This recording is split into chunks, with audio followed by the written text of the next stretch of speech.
There was some concerns about the Nintendo Switch 2 even before it came out. And I'm not talking about the people who are upset with Nintendo for what they felt like was them raising the price in the industry, although that turned out to be kind of true when Nintendo announced that they're going to charge $80 for some new releases.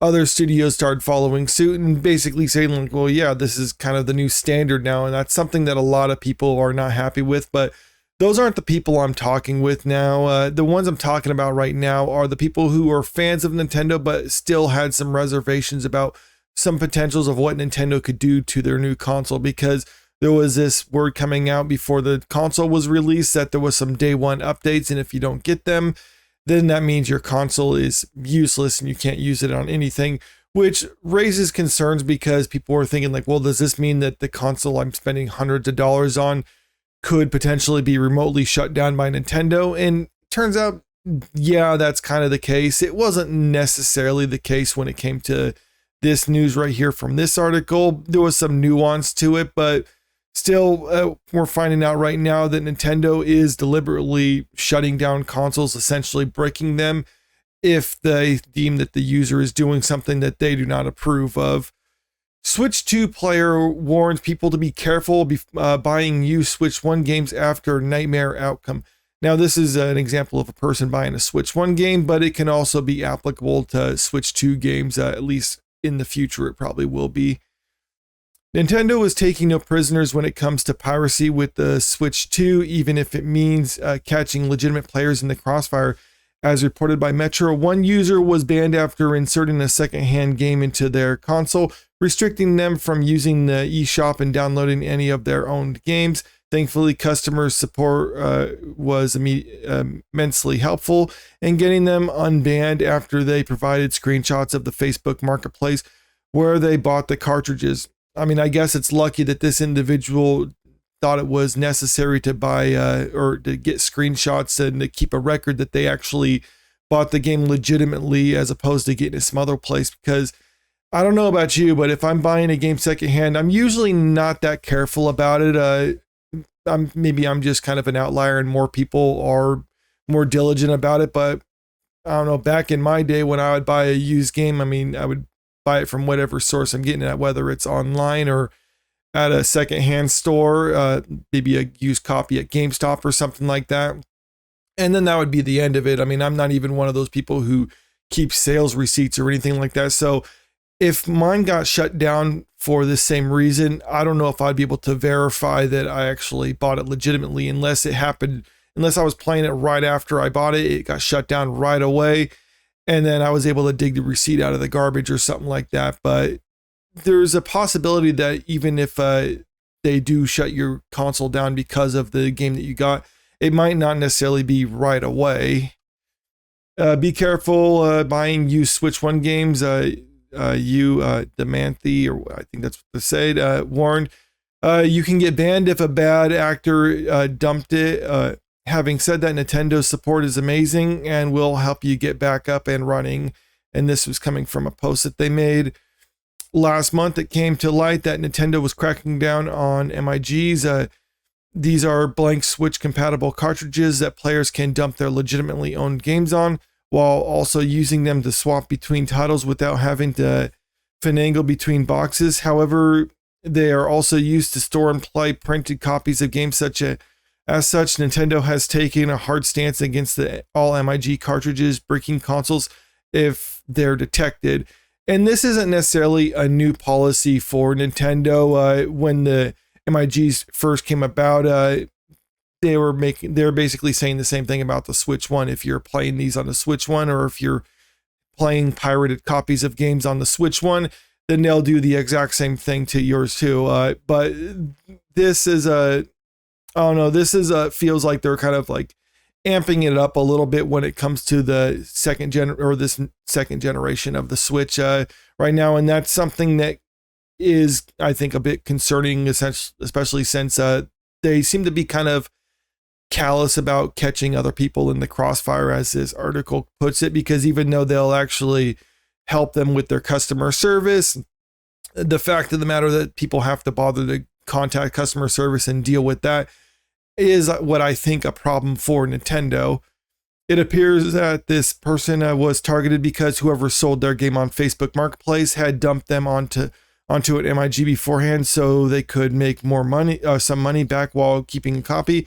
Because Nintendo detected that the same version of the game was being played on 2 consoles at once, a ban was automatically doled out. So that's pretty much the scam when it comes to all this. Even if you're not necessarily buying the MIG copy of it, if you're buying the regular copy of it, I mean, that's what some people are doing. They're just buying the game, basically downloading it onto this other cartridge, and then selling the game on a secondhand place like the Facebook Marketplace. And since this person got caught playing it at the same time as the other one, Nintendo was able to detect like, oh, this same version of the game is being played on 2 different consoles at once, so it must be a pirated version. So I'm going to basically shut down both consoles.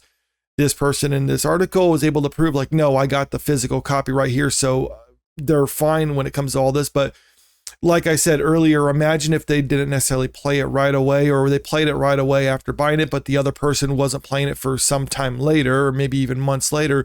So you have this copy of your game, you've been playing it for months, and all of a sudden your console is bricked because it's detecting that you're playing the same game as this other person there. It's like, do you have your records? Do you have your sales receipt? Any proof that you bought the physical copy of the game? I mean, you might take a picture of it and try to prove it that way.